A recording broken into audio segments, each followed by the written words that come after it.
Services preliminary exam ఈ రోజున ముగిసింది. ఈ 2021 ప్రిలిమినరీ ఎగ్జామ్లో బాగా అర్థమైంది ఏంటంటే ప్రతి సబ్జెక్ట్లో కాన్సెప్చువల్ క్లారిటీ చాలా ఉండాలి. ఉదాహరణకి పాలిటీ తీసుకుంటే బేసిక్గా మనం political theory 11th class NCERT బుక్లో మనం నేర్చుకున్న కాన్సెప్ట్సే బాగా అర్థమవుతున్నాయి. అంటే డైరెక్ట్గా ఫ్యాక్ట్స్ బట్టి వేయకుండా కాన్సెప్చువల్గా క్వశ్చన్స్ చాలా వచ్చాయి. ఉదాహరణకి బ్రిటిష్ పార్లమెంట్ చట్టం చేస్తే అది ఫైనల్, అక్కడ జ్యుడిషియరీ చట్టాన్ని క్వశ్చన్ చేయలేదు. అదే ఇండియన్ పార్లమెంట్ని చట్టం చేస్తే కనుక మన జ్యుడిషియరీ రివ్యూ చేస్తుంది.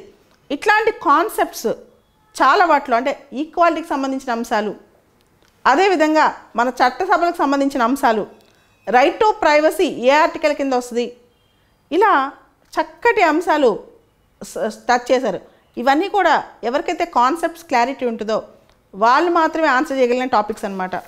సో ఈసారి మొత్తం ప్రిలిమ్స్ పేపర్ చూస్తే కనుక బేసిక్ జాగ్రఫీ అనుకోండి, types of forests, types of soils, ఒకప్పుడు 1990s 2000 ఇయర్లో వచ్చాయి క్వశ్చన్స్, వీటి మీద ఎక్కువ ఫోకస్ చేశారు. అదేవిధంగా ఎన్విరాన్మెంట్ రిలేటెడ్ క్వశ్చన్స్లో కూడా కోర్ కాన్సెప్ట్స్ కానీ international organisations, environmental international organisation కానీ ఇలాంటివి టచ్ చేశాడు. ఇంతకుముందు మనం ఎన్విరాన్మెంట్ ఎకాలజీ అంటే ఎక్కువగా ఎనిమల్స్, బర్డ్స్ వీటి గురించి ఆలోచించేవాళ్ళం. ఇప్పుడు కొంచెం ట్రెండ్ మారైంది. సైన్స్ అండ్ టెక్నాలజీ, బయోటెక్నాలజీ మీద ఎక్కువ ఫోకస్, జెనెటిక్స్, బయోటెక్నాలజీ మీద చేశారు. లాస్ట్ ఇయర్లానే ఈసారి ఊహించిన విధంగా మనం లాస్ట్ ఇయర్ చూసాం 5 క్వశ్చన్లు అగ్రికల్చర్, ఈ ఇయర్ కూడా అగ్రికల్చర్ మీద క్వశ్చన్స్ వచ్చాయి. ఎన్విరాన్మెంట్, జాగ్రఫీ రెండు ఇంటర్ రిలేటెడ్ ఏరియాస్ మీద బాగా స్ట్రెస్ చేశారనమాట. ఈసారి కొన్ని biology, chemistry, general science related bits కూడా కొన్ని కనిపించాయి.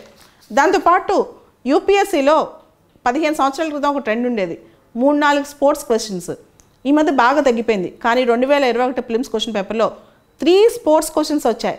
అంటే స్పోర్ట్స్ నచ్చని వాళ్ళు కూడా ఇప్పుడు స్పోర్ట్స్ ఫాలో అవ్వాల్సిందే. అండ్ జనరల్గా యూపీఎస్సీ ట్రెండ్ ఒకటి ఉంటుంది, ఇండెక్స్లు ఎవరు ఇస్తారు, books and authors, military exercises, ఈ క్వశ్చన్స్ ఈ సంవత్సరం రాలేదు. గవర్నమెంట్ స్కీమ్స్ అండ్ పాలసీస్ మీద కూడా డైరెక్ట్ క్వశ్చన్లు ఏం కనిపించలేదు పెద్దగా. అదేవిధంగా environment, geography, inter mixing areas బాగా టచ్ చేశాడనమాట. దాంతోపాటు కోర్ జాగ్రఫీ బాగా టచ్ చేశాడు. సో హిస్టరీలో కొన్ని క్వశ్చన్స్, ఉదాహరణకి ఐఎన్ఏలో ప్రేమ్ సైగల్, షా నవాజ్ ఖాన్, ఆర్ఎస్ ధిల్లన్ వీళ్ళ మీద క్వశ్చన్, డైరెక్ట్ క్వశ్చన్ అనమాట. అదేవిధంగా క్విట్ ఇండియా మూవ్మెంట్ లాంచ్ అయిన డేట్ మీద డైరెక్ట్ క్వశ్చన్. కొన్ని క్వశ్చన్స్ మోడర్న్ ఇండియా చాలా ఈజీగా ఉన్నాయి, మోడరేట్గా ఉన్నాయి. ఏన్షియంట్ మిడివల్ కొన్ని క్వశ్చన్స్ కొంచెం కష్టంగా ఉన్నాయి. అలానే మనం ఈ సంవత్సరం క్వశ్చన్ డివిజన్ అంటే ఎన్ని క్వశ్చన్స్ ఏ సబ్జెక్ట్ నుంచి వచ్చాయో ఒకసారి చూస్తే డైరెక్ట్గా కరెంట్ అఫైర్స్ రిలేటెడ్ సంబంధించి చాలా క్వశ్చన్స్ రాకపోయినా 6-7 క్వశ్చన్స్ కరెంట్ అఫైర్స్ రిలేటెడ్ వచ్చినా ఇండైరెక్ట్గా కరెంట్ అఫైర్స్ టచ్ అయితే పేపర్లో ఉంది. 6-7 క్వశ్చన్స్ కూడా స్పోర్ట్స్ రిలేటెడ్ క్వశ్చన్స్ ఇలాంటివి వచ్చాయి. పాలిటీ నుంచి 15 క్వశ్చన్స్ దాదాపు ఉన్నాయి. ఏన్షియంట్, మిడివల్, మోడర్న్ 3 కలిపి దాదాపు 19 క్వశ్చన్స్ దాకా ఉన్నాయి. సైన్స్ అండ్ టెక్నాలజీ చూస్తే 17-18 questions. Environment, ecology, biodiversity, geography ఇంటర్ రిలేటెడ్కి ఇచ్చిన క్వశ్చన్స్ ఇంక్లూడింగ్ అగ్రికల్చర్ దాదాపు 25 ఉన్నాయి. అంటే ఎన్విరాన్మెంట్, జాగ్రఫీ, అగ్రికల్చర్ ఇలాంటి రిలేటెడ్ టాపిక్స్ అన్నీ కలిపి. ఎకానమిక్ క్వశ్చన్స్ కొంచెం మోడరేట్గానే ఉన్నాయి, ఒక 15 క్వశ్చన్స్ వచ్చాయి. బాగా చదివేళ్ళిన వాళ్ళు 7-8 క్వశ్చన్స్ ఈజీగా ఆన్సర్ చేయొచ్చు. సో ఓవరాల్గా అసలు కట్ ఆఫ్ మార్క్ ఎంత ఉంటుంది, మనం ఈ సంవత్సరం ఎంత ఎక్స్పెక్ట్ చేయొచ్చు? నా ఐడియా ప్రకారం లాస్ట్ ఇయర్ కట్ ఆఫ్ల ద్వారానే ఈ ఇయర్ కట్ ఆఫ్లు కూడా ఉండొచ్చు. ఇంకా అవసరమైతే 1-2 మార్కులు తగ్గొచ్చు, కానీ కట్ ఆఫ్లు మాత్రం పెద్ద రేంజ్లో పెరగవని అనిపిస్తుంది.